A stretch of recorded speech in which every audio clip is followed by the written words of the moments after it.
Salam dəyərli müəllim və müdavimlər, hər vaxtınız xeyir olsun. Mən Fidan İskəndərova. Bugün sizləri leksika bölməsindən əsas hissələrin izahı ilə tanış etmək istəyirəm. Vaxt itirməyək, başlayaq izaha.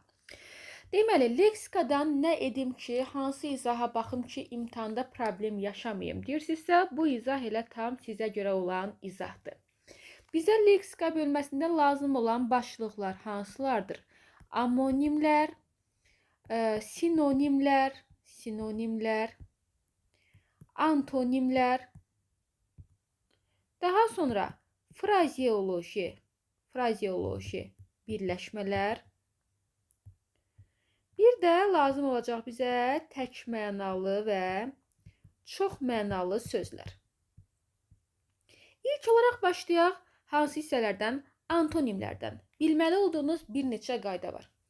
Antonimlər nə olur olsun mənaları əks olmalıdır. Antonimlər eyni nitq hissəsi qalmalıdır.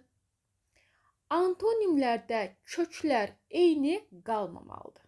Dediklərimi gəlin tətbiq edək. Məsələn, deyirəm ki, gəl, gəlmə. Bunlar antonim deyirlər, çünki köklər eyni qalıb. Məsələn, deyirəm ki, çi, bişmiş.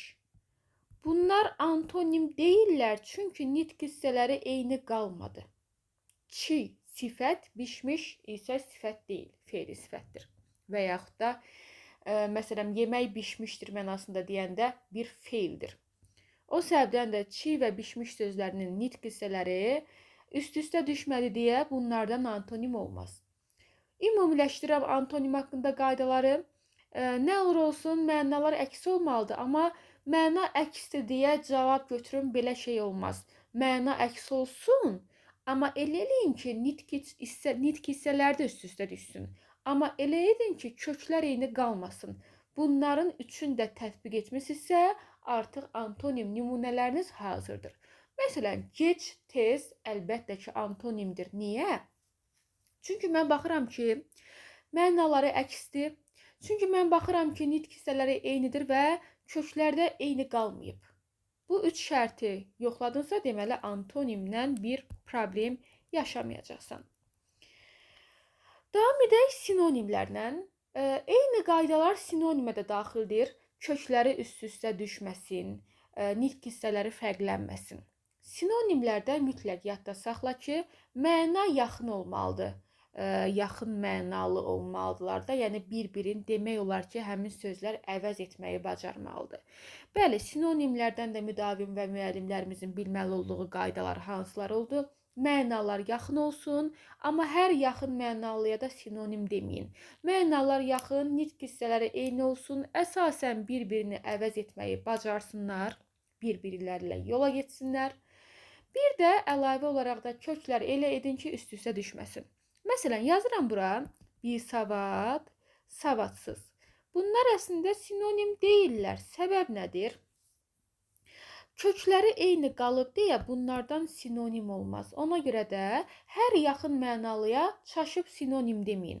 O yaxın mənalı sözlər görün, əsasən bir-birini əvəz eləyə bilərmi? Həmin yaxın mənalı sözlərin görün nitq hissələri eyni qalıbmı? Görün həmin yaxın mənalı sözlərin kökləri üst-üstə düşmür. Düşmürsə əla, artıq sizin sinonimləriniz hazır sayılır. Davam edək amonimlərlə. Bəli, bilməli olduğunuz məqamlar. Burada omo, yəni eyni, eyniliyi olacaq yazılışlarda. Amma unutmamalısan, vurğular da eyni qalmalıdır. Başlanğıc formalar da eyni qalmalıdır. Vurğusu, başlanğıcı eyni qalan mənaları fərqlənən sözlərə amonim deyilir. Day, alma, amonim ola bilməz. Nə olsun ki, mənaları fərqlidir. Vurğuları dəyişdirsə bundan amonim olmaz. Gözünü çək həmin nümunələrdən.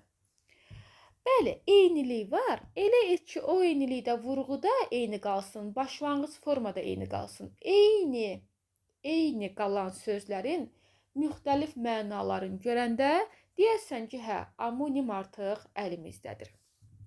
Əlavə olaraq yadda saxlayın, terminlər amonim ola bilər. Məsələn deyirəm, biri var bizim sifətimiz, biri də var ki, Azərbaycan dilinin termini olan isim, sifət, say. Bunlar amonimdilər. Bu bizim üzümüz, simamızdır. Bu da bizim termin olaraq nitq hissəmizdir.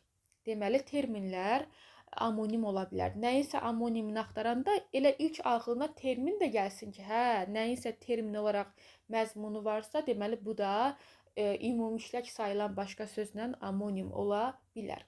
Daha sonra diqqətli ol, ümumi isimdən xüsusi ismə keçmə amonim sayılmır. Çünki ümumi ismin leksik mənası nədirsə, xüsusi isimdə də həmin sözün leksik mənası o qalacaq deyə mənalar da eyni olanda amonim olmaz. Məsələn, lalə, qərənfil, yasəmən, cahan bunlar ümumi isimlərdir və bunları biz insan adına qoyanda elə insan adında olan o leksik məna nədirsə, bitkinin leksik mənası eyni izaha gəlir. Məsələn, cahan, kainat, aləm mənasındadır da, düzdürmü? Bu ümumi, yəni balaca ilə yazılanda da eyni leksik mənadır. İnsanın adında olan məna da eyni mənadır. Deməli, ümumidən xüsusiyə keçənlər amonim sayılmırlar. Mütləq amonimdə dediyimiz qayda qanunlara əməl edək və həqiqiliyi qorunmalıdır. Amonimlər həqiqi qalmalıdır. Amonimlərdə terminlər də ola bilər. Amonimlərdə yadda saxlayın, ümumidən xüsusiyə keçmə amonim deyil. Vurğular dəyişərsə amonim deyil. Başlanğıc formalar fərqlənərsə amonim deyil.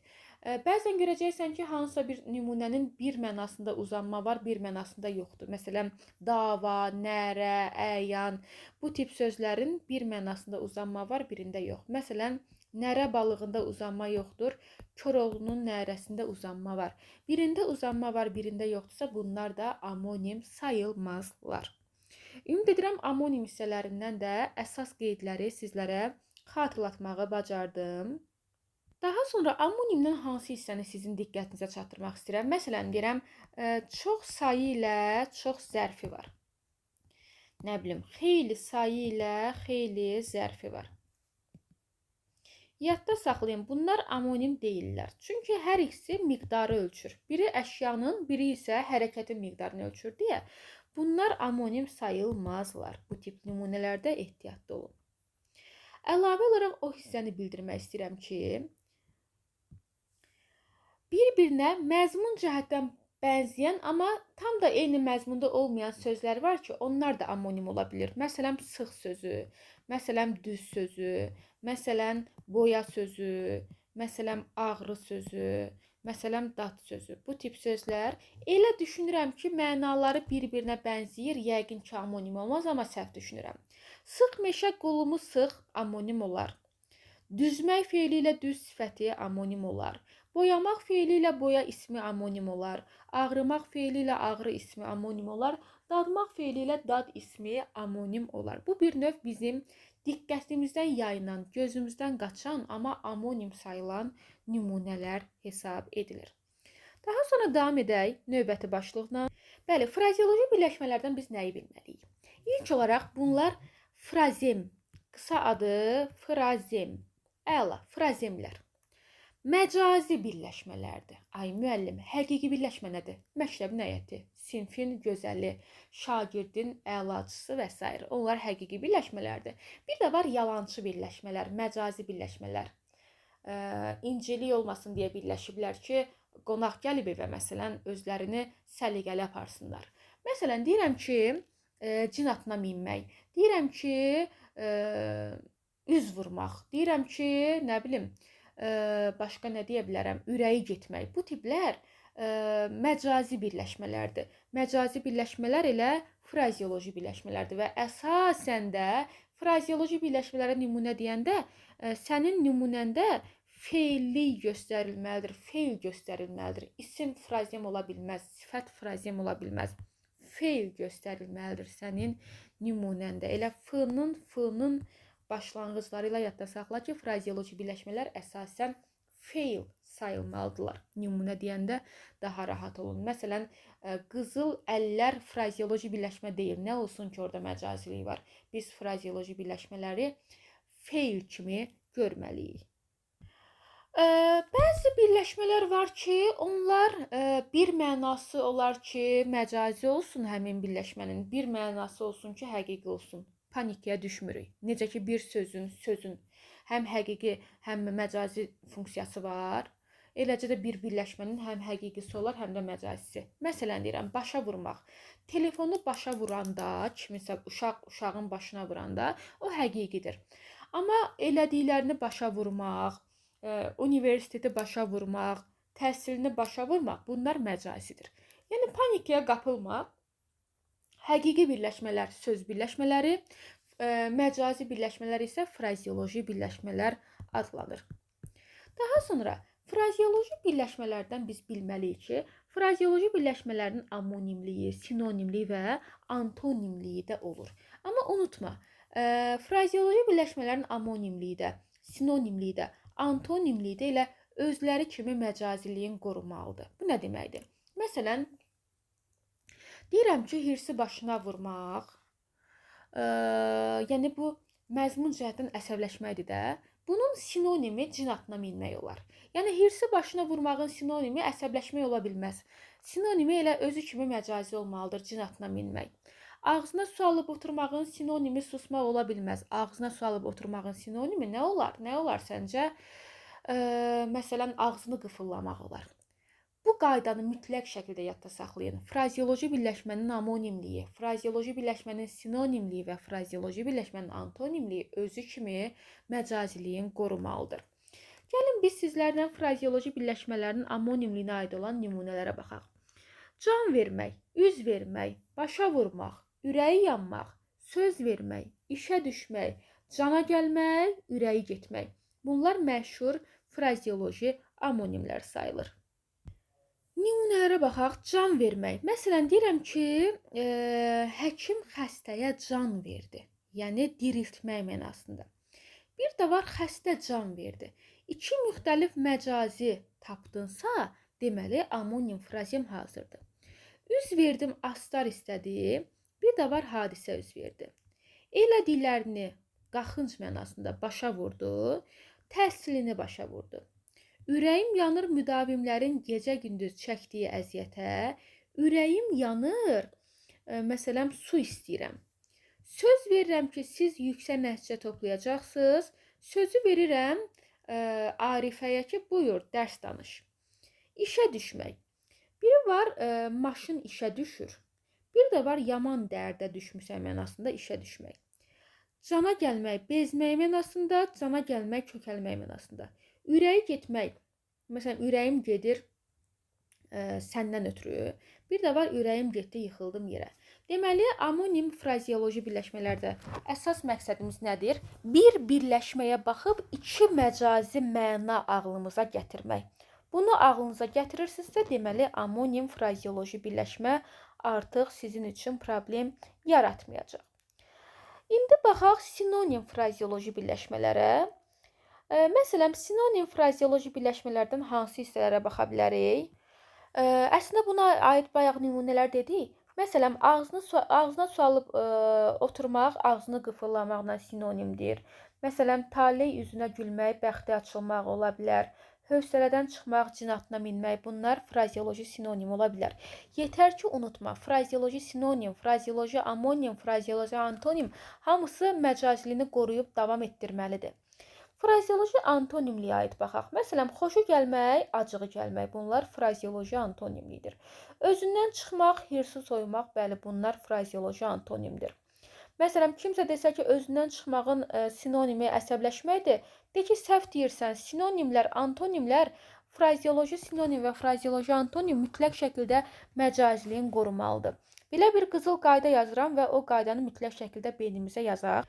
Baxın, frazeoloji birləşmənin sinonimliyi özü kimi məcazi olmalıdır. Mənası isə əsasən bir sözdən ibarət ola bilir. Məsələn, cin atına minmək, mənasını soruşanda de ki, əsəbləşmək.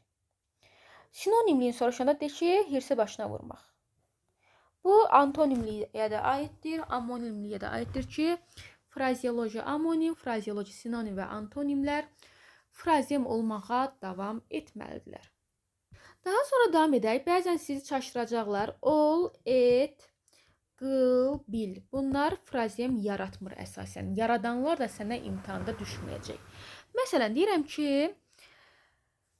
əl tutmaq, Əl tutmaq kömək olmaq mənası ilə sinonim ola bilməz. Yəni bunun sinonimi bu ola bilməz. Çünki ol, et, bil, qıl sinonimlik, yəni frazenlik yaratmır.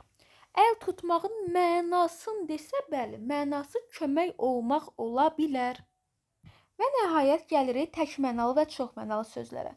Yadda saxlayaq ki, bildiyimiz kimi təkmənalı sözlərin yalnız bir leksik mənası var. Amma çoxmənalı sözlərdə bir və yaxud bir neçə məcazi məna ola bilər. Unutmayın ki, çoxmənalı sözlər, yəni məcazi mənalı sözlər əsas məna ilə bağlı olmalıdır.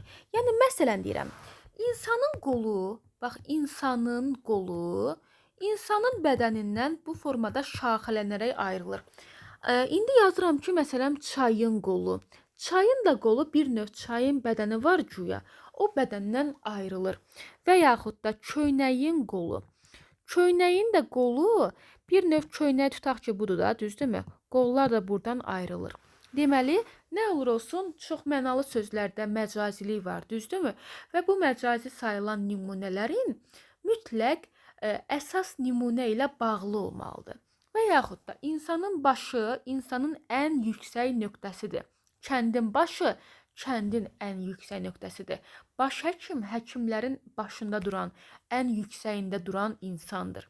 O səbəbdən də mütləq çoxmənalı sözlər, tapdığın nümunələr əsas məna ilə bağlı olmalıdır. Ümumiləşdirək hansı hissələri? Amonimlər həm eyni, həm də müxtəlif nitq hissəsi ola bilər. Sinonimlər yalnız eyni nitq hissəsi olmalıdır. Antonimlər yalnız eyni nitq hissəsi olmalıdır. Çoxmənalı sözlər də yalnız eyni nitq hissəsi olmalıdır. Əziz dəyərli müəllim və müdavimlər, izahlar yararlı olursa, imtahan gününə qədər bütün mövzulardan qısa və konkret qeydlərlə mövzuları yada salmaq istəyirsinizsə, bizlərə də motivasiya olsun deyə rəy bölməsinə öz dəyərli fikirlərinizi yazıb, ümumiyyətlə bu izahı da ətrafınızdakı tanışlarınızla paylaşmağı unutmayın. Sağ olun, növbəti canlı dərslərdə, növbəti video paylaşımlarda görüşmək ümidi ilə özünüzə yaxşı baxın.